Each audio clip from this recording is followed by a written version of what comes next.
Buterevu mukwano gwange nkwanditiza ku KIKA media ensibuko ya mawulire gwatanaba kubanga subscribinga gena maaso subscribinge likinga commentinga tusobole okubanga munange tutambula fena.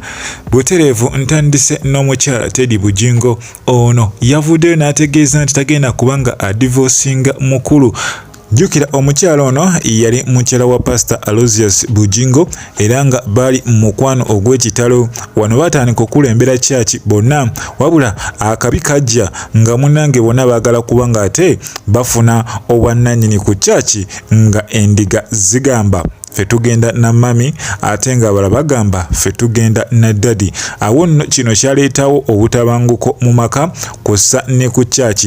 Pastor n'agamba nti omukyala ayagala kumubbako church, kale nno yasaba adivorcinge n'omukyala ono, ekintu kyeyagaanira ddala era nga bano balina abaana bana okuli omulenzi omu kussa abawala basatu wabula nga Pastor Bujingo yagamba sigenda kubanga ate mbawa akasimbi yadde nga yali asuubiza okubanga ate abawa akasimbi akafeezi kussa n'ebirala. Era awo munnange Pastor Bujingo kasala bange bintu biganye bw'atyo yasalawo okubanga agenda mu laavu endala. Awo nno oyafunira mwana muwala amanyiddwa nga Susan Makula era ng'ono yali omu ku bakozi awo ku Salt Media. Paka nakati bano bakyali bonna wabula tetunalaba ku mwana ate n'embaga yaabwe gye bakola munnange yali yabuwangwa tiyali yamaanyi olw'ensonga ono tasobola genda mu chaachi ng'ate alina omukyala omulala gwakyali naye mu bufumbo obutukuvu era nga omukyala Teddy yavaayo n'ategeeza nti ye tagenda kubanga akikkiriza ekyo era agenda kusigala ku kigambo kye kaboogere kabakole batya ye akyaliwo ng'akuuma ekigambo kye nti tagenda kubanga ate adivorcinga na musajja mukulu ono. Kitegeeza ki?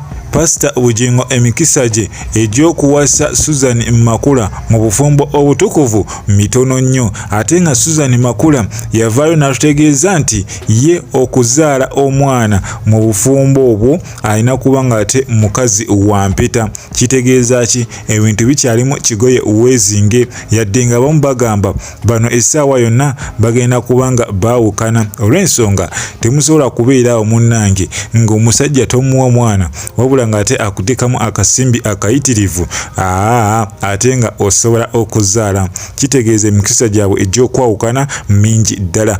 Eyo nga nkugyeyo musajja mukulu Bruno K ono avuddeyo n'ategeeza nti bannange abaami abakuba bakyala bammwe olw'okuba bamwegomba bamwinako courage abagambye nedda temugenda maaso kubanga mukola ekintu ekyo.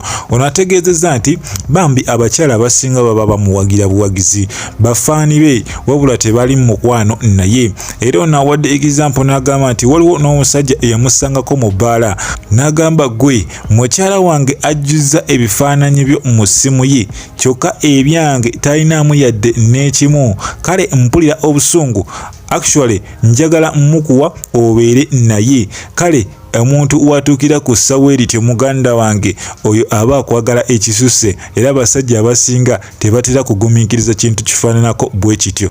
Abakazi abamu batuuka ne kussa erisaba babba baabwe munnange bafaanane Bruno K wabula n'ategeezezza abaami nti kye balina okukola kimu kyokka kubanga ate bakuuma omubiri gyabwe nga giri fit nga bagendako wali mu jimu. Naye muganda wange jimu tomala gagendayo ng'akasente tolina because ogenda mu jimu okuba ekyuma ekyo olina okuba ng'oliira ddala bulungi nnyo otherwise ogenda maliza ng'otandise kubba because wabudde bw'omala mu jimu ate ogenda n'okolamu ebintu eby'omugaso.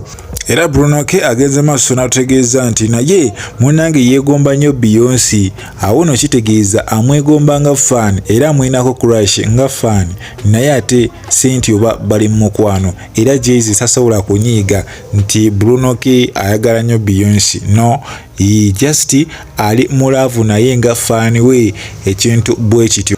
wabula eyo nga nkujja mukwano gwange kyo ekyagudde ku Spice Dana enkoko ekikola baana baayo ono munnange we bakyazibwako wali ku Galaxy FM nga we tumanyi obulungi nti Alien Skin musajja mugezigezi ono yagenda maaso munnange n'okuba nga alabisa Spice Dana kwessa n'okuba nga ate alabisa Federation gye tumanyi obulungi ekulemberwa omukulu Eddie Kenzo. Spice Dana yabuzibwa ebibuuzo bingi naye ng'engeri gy'abiddamu muganda wange mulimu ebituli bingi era ono yatuuka ne ku seritegeeza nti ye mu Federation eruusi tabeera nayo nga kitegeeza munnange ye abeerayo nga kifaananyi ali waddembe okuba nga ate tagenda oba abeerayo era ne updates ezisinga muganda wange ebimu tamanyi bitambula bitya mu Federation. Kamboze ku deputy vice president. Okay. Yeah. Deputy vice president Spice Diana. Yes. Abayimbi bafuna buzibu ki? Bye mwagenda olwanirira. Nze sina muyimbi gwe nnwanirira. Kale gwe nga gwe buzibu ki bwofuna mu music? First of all, kitegeeza olabe ndo Federation teriyo batuna mu migolo lwanirira. I'm also being surprised. I'll tell my problems. In the same business. Kati no, listen. Kati wetukute ne tukutegeera. Omuntu oba ogenze okukiikirira, oba ogenze kiikirira balala. Kuba bo botunuddemu mbayimbi abali obubi. You're not among them. And listen. Also your problem is more music industry yo. Kantangaze mu bwe. So Kamboze, more music industry jolimu. Yeah. Now a corporate problem yo. No. Maybe. Toji. Kantangaze. Yes. Esoka kyabyo kiri bwe kiti. Nze muyimbi atana luyimba mu company ono yasimu kukola tune. Okay. Tinazigaana. Nga ntegeera. Okay. Nekwata music wange ne mu uploading ku mikutu gisasula. Omwezi ne mba mfunye $200. Nze nzikiza nti corporate yange ekola. Singa nvayo ne ngamba nti nonze interview yange njitunda. Gwa muyimbi mwe yanoseka. Kitegeeza corporate netandika ddi. Nze nzo okugamba nze corporate wange ekola nganzo omuntu kinetagisa kola team boy kunwanira nego kitandikeko olira kati tekyetagisa ate kati Spice kwegatta abantu nga kinaana government ebayo ne kasente ate No, listen, I'll talk for myself. Sifuna kose ne mu government, second confederation ifuna sedeza government. Nengo chimanyi no federation wali okubaka. Simanyi kuba sizifuna nga. Tegeza obera atula ku ntebe ekiwa bango omukuba mu federation. Tamanyi kitambula olira kati binono bya magazimu. Baba kirachi. Olira bino anti nange kyembuuza kubanga budget ya fuluma bagenda lwanira nenga budget yalaga kuliko okubakayo. Okay. Tulina awo no munange Alien Skin kyamukola awo no munange Alien Skin kyamukoze nawe uhwewulireko buterevu mukwano gwange awo no nenkujukiza nti obadde ku KIKA Media ensibuko ya mawulire gwatanaba kubango subscribinga gena maso subscribinge likinga commentinga tusobola kubanga nange tutambula fena saba mukama Katonda bankomire mweraba.